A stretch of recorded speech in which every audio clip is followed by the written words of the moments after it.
इमाम बाकर अलूम अलैहिस्सलाम फरमाते हैं, एक दिन रसूलुल्लाह सल्लल्लाहु अलैहि वसल्लम के सहाब ने आपके वजूद पर नूर के इर्द गिर्द हल्का बांधा हुआ था।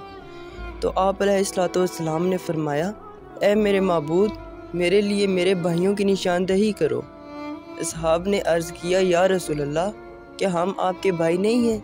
तो आप अलैहिस्सलाम ने फरमाया, नहीं, आप मेरे सहाब हैं।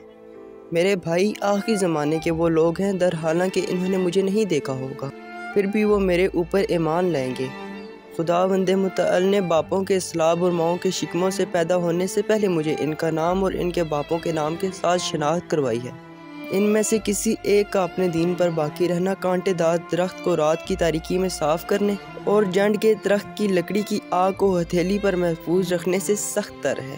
रात की तारीकी में वो नूरानी चिराग हैं। अल्लाह इन्हें हर किस्म के फितना और फसाद से महफूज रखे।